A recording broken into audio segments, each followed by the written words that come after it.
morning, ladies and gentlemen. Welcome at Sector 30 Festival. We are going to have a splendid meeting. I've been looking forward to it. We are going to host Siyabulela Mandela. He's going to join us from South Africa. That's a guy who knows basically everything about digital transformation. Thank you so much for being here. Thank you so much for accepting the invitation. How are you? Are you safe? Are you healthy? Everything's fine?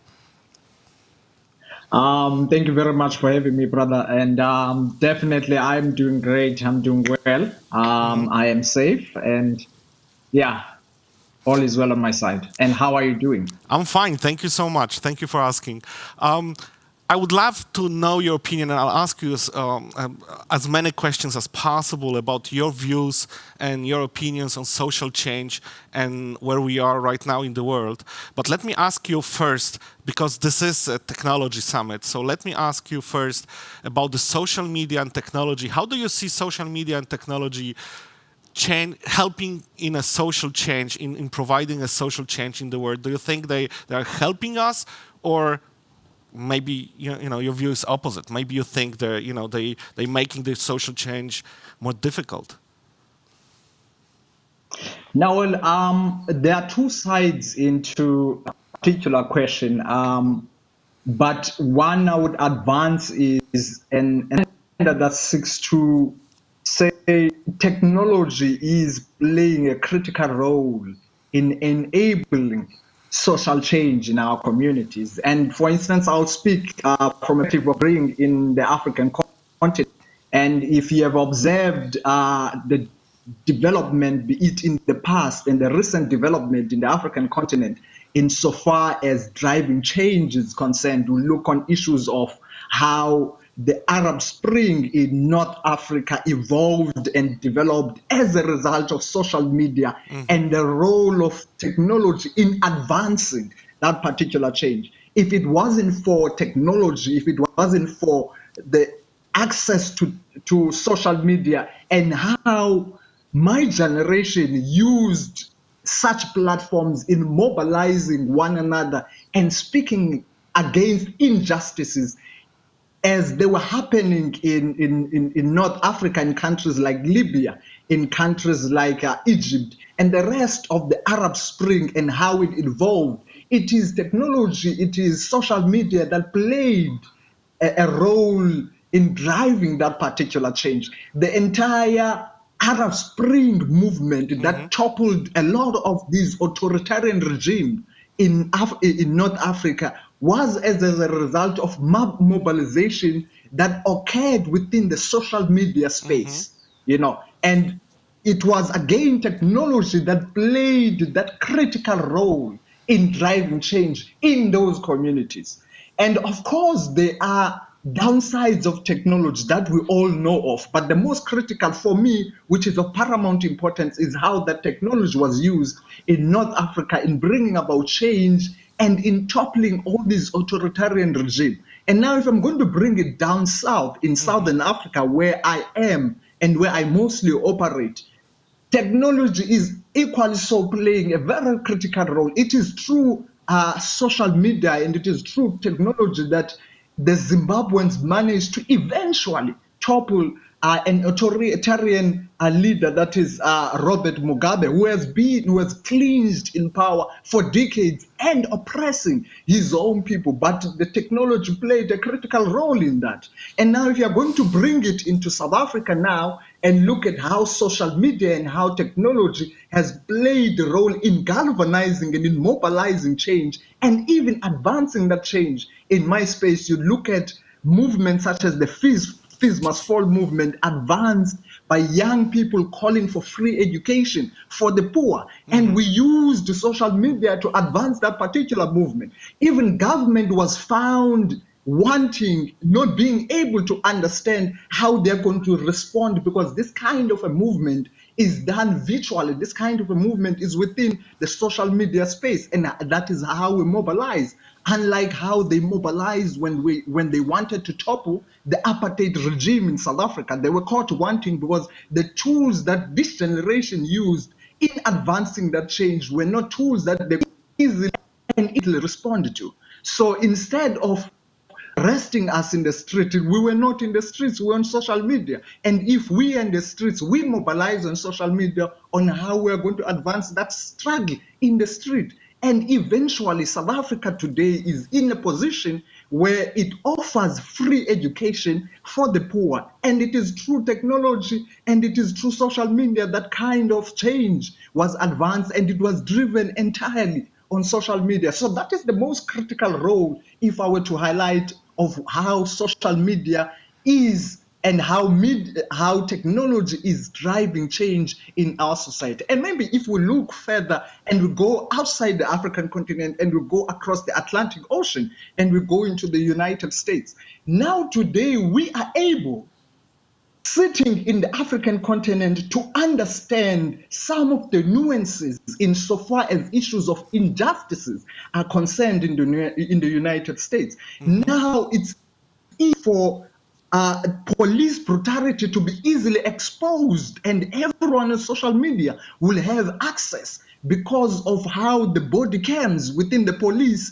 expose the behavior of the police in those particular spaces that they are in. Now we're able to mobilize support for those who are victims of such injustices in the United States, using social media to mobilize, and using social media to even galvanize support among big corporate companies to support those particular movements, such as the Black Lives Matter, for instance. So it is because of that particular trajectory insofar as technological development is concerned that we are able, even us in Africa, to participate in that particular movement happening in the United States. If you look at how the rest of the world rallied behind the Black Lives Matter movement, they used technology in rallying and galvanizing support, in driving social change in the United States, in advancing an agenda for justice and equality in the United States. And we don't have to be in the streets in the US in order to be able to advance that change. So that is how technology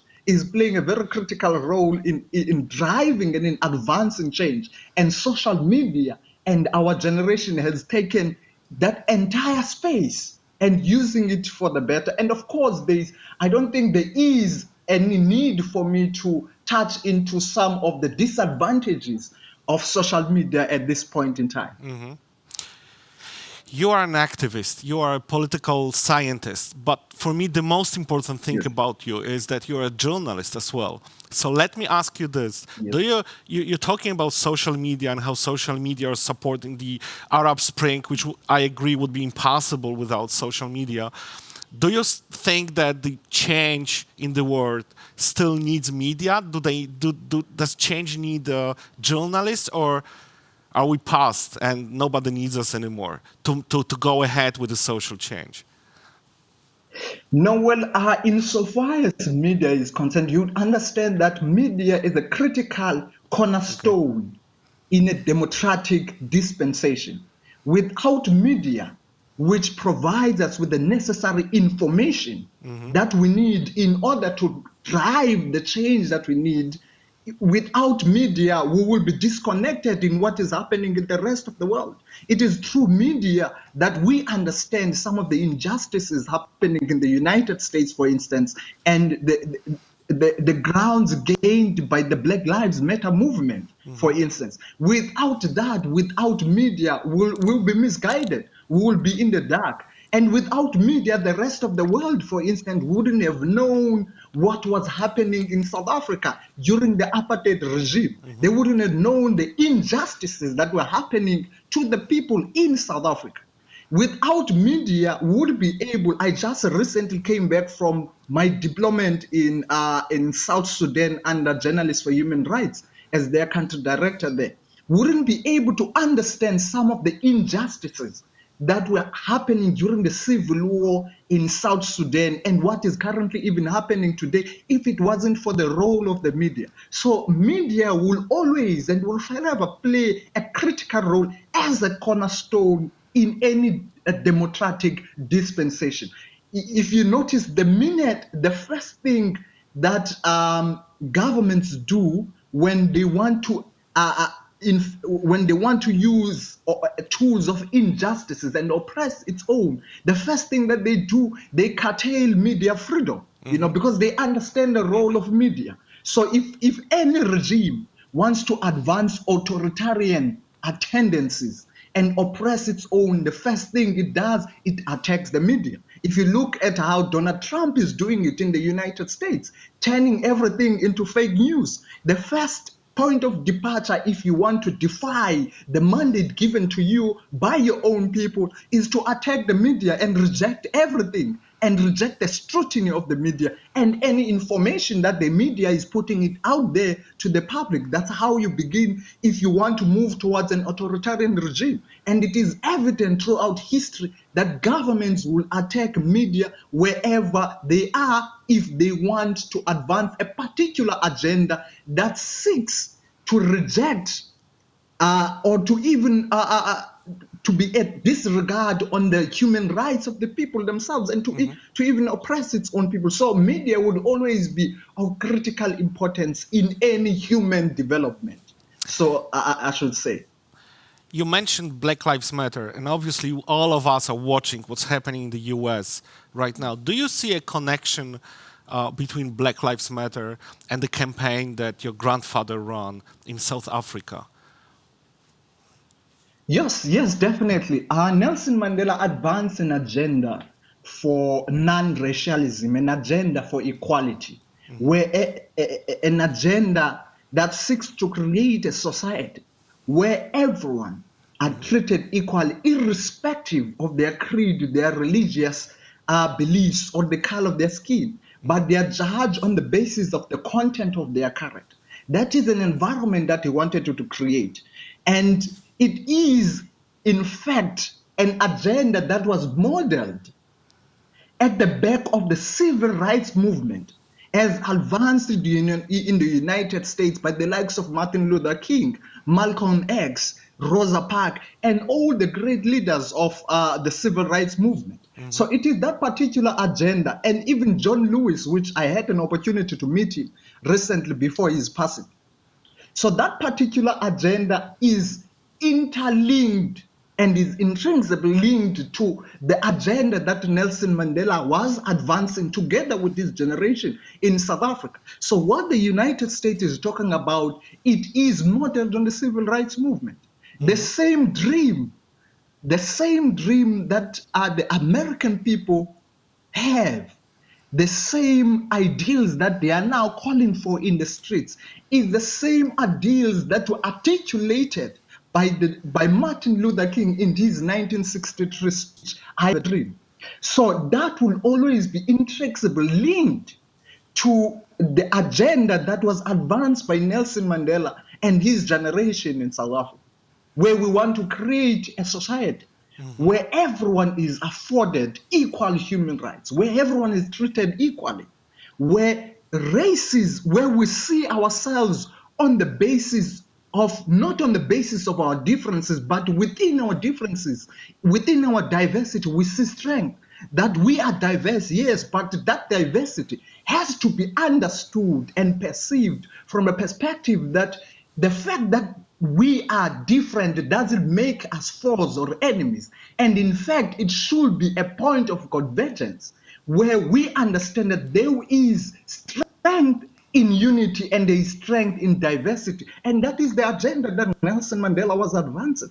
And that is the agenda that the civil rights movement of Martin Luther King and the great heroes that came before him were advancing. That's the same agenda that the Black Lives Matter is advancing. So that is why even us in South Africa, when we look at that particular struggle, we are in ultimate support of that particular movement, because we understand where we come from as South Africa, and we cannot allow a situation where in America deteriorate into a state where they make America great again, where race was a determining factor on how society should move or should develop, or how resources of the country are stewed along racial lines. That is not the kind of society that we want. That is why we speak against those injustices. That is why we support the Black Lives Matter movement. So it will always be linked with the vision and the dream that Nelson Mandela had for South Africa and the African continent and the rest of the world. Why do you think that it's been half a century since Martin Luther King movement and civil rights movement in the US? It's been 30 years since the fall of apartheid in South Africa. Why do we still have so much racism in our life? Why do we need Black Lives Matter in 2020? What's going on? What's happening to us? Well, you would understand that the entire notion of racism is informed by the ideology of white supremacy. This proclivity or a tendency that there is a race that is more superior than the other. And if you look at the sentiments shared by the current American leader, Donald Trump, at the moment, he advanced an agenda that seeks to present America as the America that has to be great again. And everyone knows when they speak of America that is great again, is an America where racism was the determining factor on how we live and how we relate with one another within our communities. And what you have observed, it's a global rise of apartheid, if I can call it, or you can call it racism, you know. And they are appealing to those forces within societies that are against unity, that are against the existence of diversity. And oftentimes, these particular leaders that are now rising up, it's not only in the United States, it's happening in Europe as well, it's happening in Asia, and to a certain degree in Africa as well. These people, you find them that they are found wanting when it comes to creating policies that enable coexistence and that enable diversity to thrive. For them, it's difficult to manage diversity. That is why the only way in which they can advance their agenda is to stick with the fascist kind of approaches where they see a particular race as more important than the other. But the most critical thing is not how or why those ideals seem to resurface even in 2020. And they seem to be more evident in our society today. What is critical is how us as this generation, we respond to that kind of an agenda. Our leaders will always be there and they will always seek to advance their agendas by showing divisions among ethnic groups or among races. It is our collective responsibility as society to find ways in which we adamantly respond to such approaches that seeks to bring about division in our society and advance agendas and society that seeks to bring about unity, that recognize that the two of us, yes, we are black and white, but there is no difference. We are all humans. And instead of focusing on those things that divide us, we focus more on those things that bring us together. And it is that kind of attitude that will enable for us to co-create the world that we want to create today. But if we allow our leaders to divide us, to tell us that you are better than your neighbor or you are better than the black person, then we ourselves are complacent. And we are to be blamed for such injustices. The American people are to be blamed for the rise of Donald Trump or Trumpism or the ideology of racism in the United States. You cannot blame anyone else but the American people. Trump didn't come into power by stealing elections. There are people that voted for him. There are people that believe in his ideals. But the question is, where are the people that are anti such Semitism, that are anti-racism, that advance an agenda for unity, that advance an agenda that there is strength in our diversity? Where are those people? What happened to those voices? Why are they so silent in the face of such injustice? That is the critical question that we must ask. That what is our generation doing? The generation of Martin Luther King did whatever they can do in order to dispel such injustices, in order to dispel the ideology of white supremacy and racism. The generation of Nelson Mandela did the same in South Africa and the rest of the African continent. So the question is, what are we doing as this generation in building upon the foundation as laid by Nelson Mandela, as laid by Martin Luther King, as laid by Mahatma Gandhi in India, as laid by the rest of leaders that fought against racism, injustice, segregation, and all these ideals that seeks to divide us. Why are we not building upon that foundation? That is the question we should entertain. That is the question we should address as this generation. There's always been a discussion in any civil rights movement, if it's India or South Africa or the US, what means to use to bring about the social change. And there's always a debate about if violence should be used or what kind of violence. And we know that Mahatma Gandhi, that you mentioned, Martin Luther King, Nelson Mandela had their own answers to the question. What's your answer to the question? Because we know that there's a debate going on in the Black Lives Matter in the US about use of violence, if they should violence, what kind of violence they should use. What do you tell those people when they ask you this question? Well, there's one thing that I've understood as a scholar of international relations and conflict resolution, and there's one that is inspired by Nelson Mandela and the likes of Martin Luther King and others, is in any struggle, the use of violence as a strategy and tactics on advancing that particular struggle always boils down to a zero-sum game. There is nothing to gain in using violence in advancing social change or in advancing any particular struggle. What it creates in a post-violent era is a trauma that will take ages to resolve. I was, for instance, as I was saying, I just came back from South Sudan, where I was working for almost a year. One thing that was evident, that as though the country is now coming together to find peaceful means in which they can advance their struggle and change in that particular space, is the majority of the people are suffering from psychological trauma, the post-war trauma. And many of them cannot deal with such. And many are still yearning for many of their fathers and mothers that have perished over a 20-year period of a violent conflict in South Sudan. So what it has taught me is, whether you are a victor in a particular struggle, there is nothing to gain in using violence. Violence as a tool boils down to a zero-sum game. And there's no winner takes all in that particular struggle.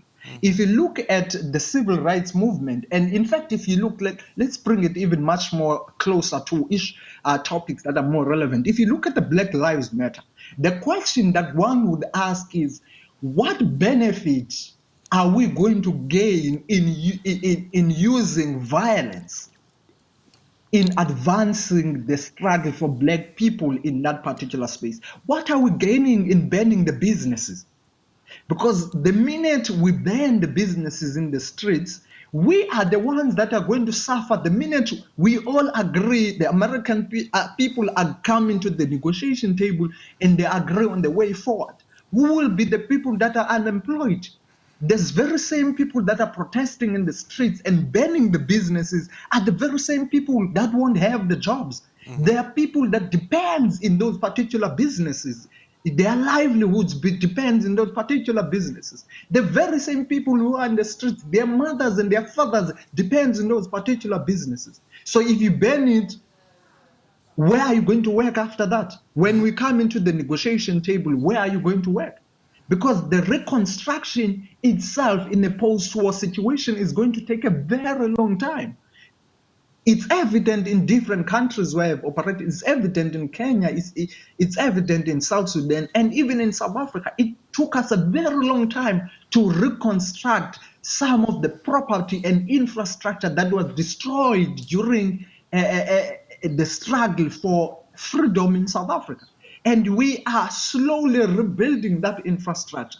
But had we not used violence as the means to achieve what we want to achieve, we're going to be able to be in the negotiation table. And from there, we use the infrastructure that is existing, that is standing, to bring about the social change that we want. So violence will never be an answer in any kind of a situation.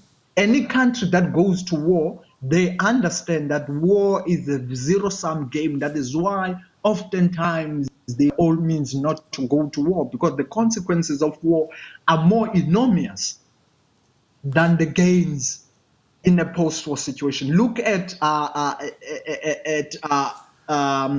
what happened in Hiroshima in Japan. The people of Hiroshima and Nagasaki are still suffering from the bombs, atomic bombs that were dropped back in the 1960s. They are still suffering from the consequences of those atomic bombs, even today. So it gives us, even in any war kind of a situation, that is evident that there is nothing to gain in using violence. In fact, violence becomes a zero-sum game. There's no win-win kind of a situation. What the do I understand correctly that you think that the duty of a person that wants to fight racism and they don't, there's no war going on in Poland, for example, there are no demonstrations against racism. Is our duty in fighting racism to vote for leaders that will fight racism or support political programs that fight racism? Is this the main duty of a person that doesn't live in South Africa, doesn't live in the US, doesn't have Black Lives Matter demonstration to go to? What's the duty of people in Europe? What should we be doing to fight racism? Well, we have a collective responsibility as members of society to elect ethical leaders that advance agendas that seeks to bring about human development and economic development in our communities. The minute we elect right-wing leaders who seeks to advance ideologies that divide communities instead of bringing communities together, then we have a responsibility to make sure that if those people are in power, we vote them out of power. If those people are contesting, we mobilize against those people in defense of the ideals that the past generation have been fighting for, in defense of the freedoms that we enjoy today that came as a result of sacrifices of many generations that fought for those freedoms that we're enjoying. We in a situation where we allow leaders, Donald Trump, for instance, who advanced fascist ideology, who advance right-wing ideology that seeks to divide communities instead of bringing communities together. We cannot be in that situation. So we, as this generation, as an electorate, we have a collective responsibility to elect sober-minded leaders whose interest is to listen to the mandate of the people. And our mandate is to develop our communities, is to bring our societies together. For we know what happened in our history. We know what history has told us and how racism has created societies that are very problematic even today. So our responsibility is to rewrite the wrongs of the past. And we cannot follow the same path of electing leaders. So that is what I'm saying is, as this generation, we have a collective responsibility to decide. We either continue in this adversarial path where we use racism, we use ideologies that seeks to divide us, and we allow those ideologies to thrive in our society, of which for me that is a recipe for disaster. Or we forge a different path, a path towards reconciliation, a path towards unity, a path that recognizes that there is strength in our diversity. So we have that collective responsibility, and we have a choice to make as this generation. The question is, what is our mission and what choice do we make? Is politics the only way to really influence the social change on a global scale? Because I'm thinking, you know, you're talking about the responsibility of our generation. I'm thinking about Barack Obama, who was a social activist at first, and then at one point in his life, he decided that the way to truly influence and to push forward the social change is to go into politics. And he started, you know, the senator, then the president, obviously. Are you thinking yourself about joining politics? Do you think this is the way for you to go forward? I wouldn't say politics is the only ultimate way in which we can bring Okay. about change in our society. There are different spheres of society that contribute in advancing and driving change. Technology, for instance, you know, many of those who invest in innovation, in technology, they are bringing about change and they are driving change in our society. And they are not even part and parcel of politics. But the models and the systems that they create and the technological advances that they create enable us to be able to advance the social change that is evident currently in our society in different parts of the world. If you look at all the global protests that are happening, it is as a result of that particular individual who has innovative ideas, who advance such innovation through technology, which we use and as a tool to enable us to continue driving the change that we seek to see in society. And that is one sphere of society. And the other sphere of society is social movements, which acts as checks and balances within politics.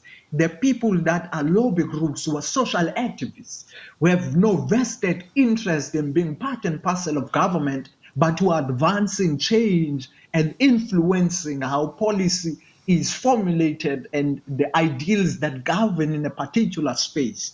So there are so many ways in which one can advance change. For instance, I will say, as someone that was working as a country director for journalists for human rights in South Sudan, I didn't have to be part and parcel of the South Sudanese government in order to advance the change that we're advancing from a humanitarian point of view.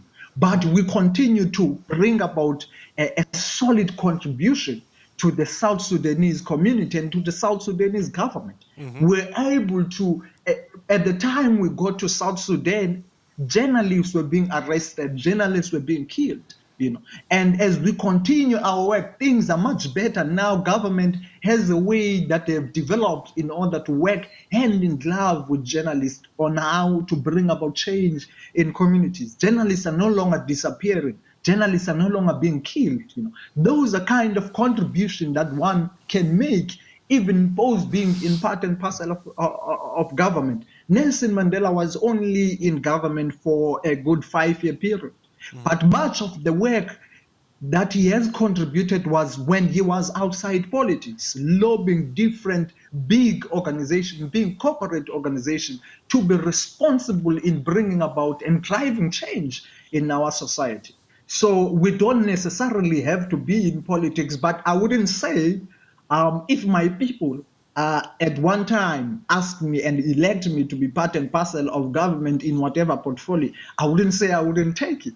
But at the moment, those are not my ambition. My ambitions are to continue Nelson Mandela's legacy insofar as issues of human rights, insofar as peace and reconciliation and development in the African continent and the rest of the world is concerned. And that is my agenda at the moment.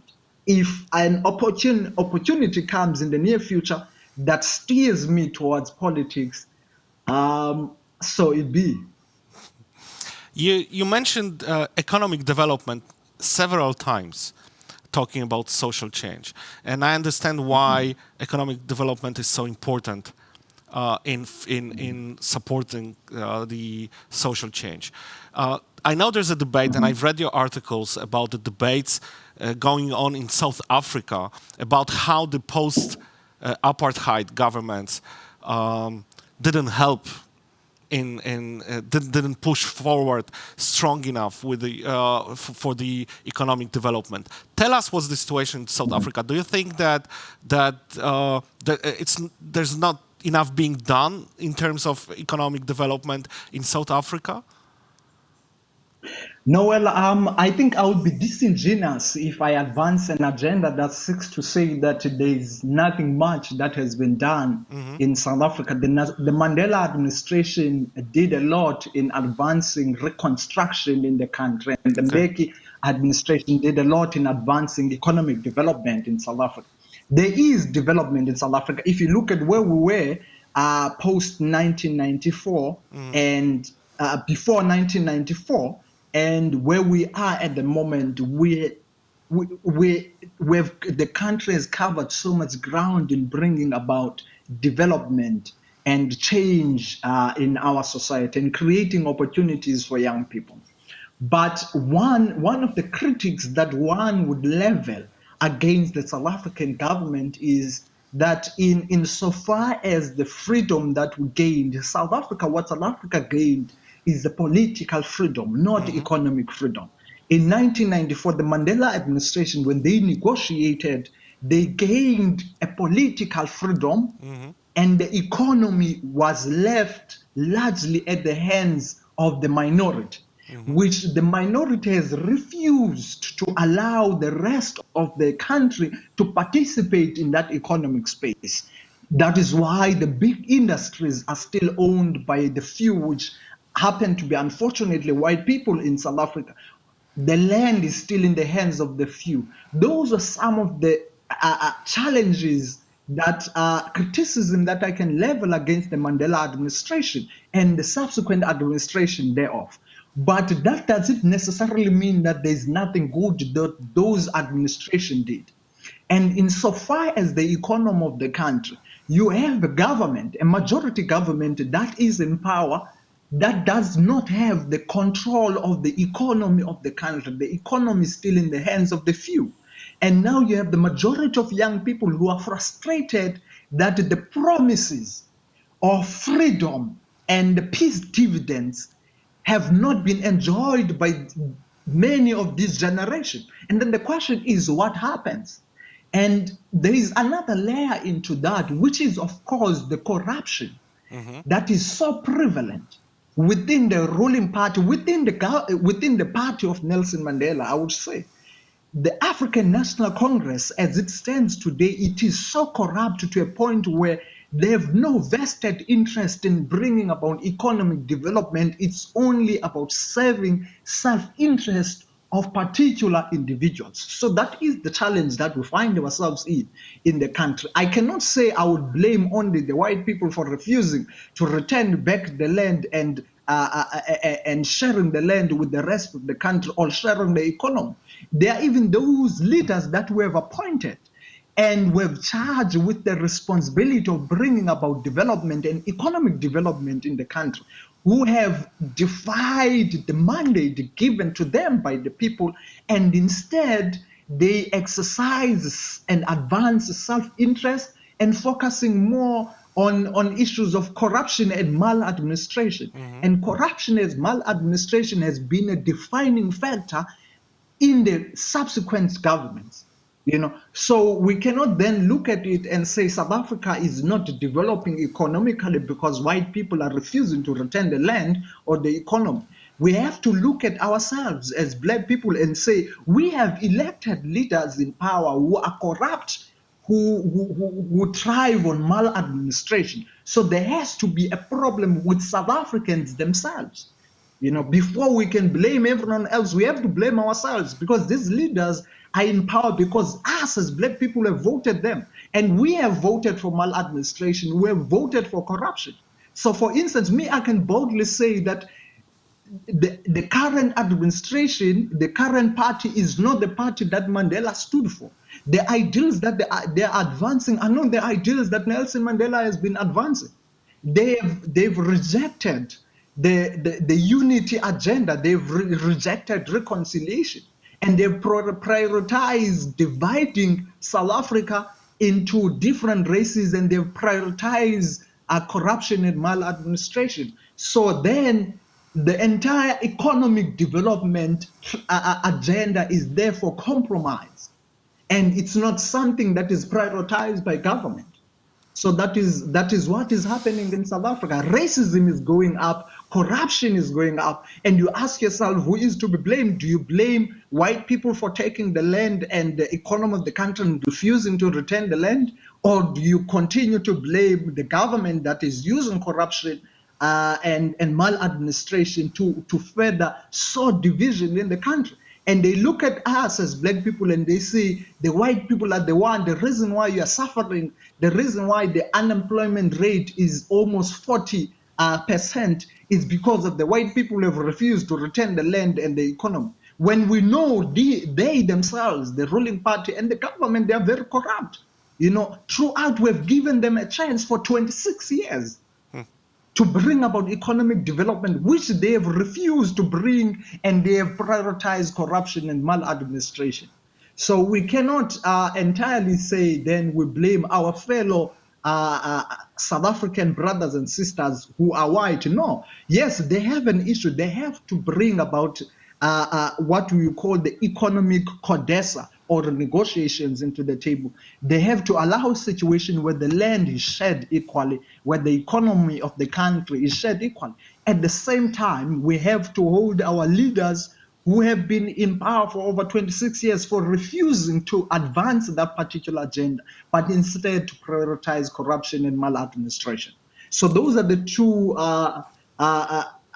arguments I would advance insofar as South Africa is concerned. But we are, to a certain degree, at a better place than we were during the apartheid regime, I would say. Of course. Well, we have to stop here. Thank you so much for the interview. Thank you so much for visiting us. I do hope one day you will come to Poland in person and you will visit us in person. So, till then, please stay safe and stay healthy. And thank you so much for being with us. Thank you, brother, for the opportunity, and thank you to the entire event for granting us an opportunity. And definitely one day I'll be landing in Poland and we'll have this conversation in person. And thank you to your viewers as well for affording us an opportunity to listen to this particular conversation. Please do. Thank you so much. Stay healthy and see you as soon as possible. Thanks a lot.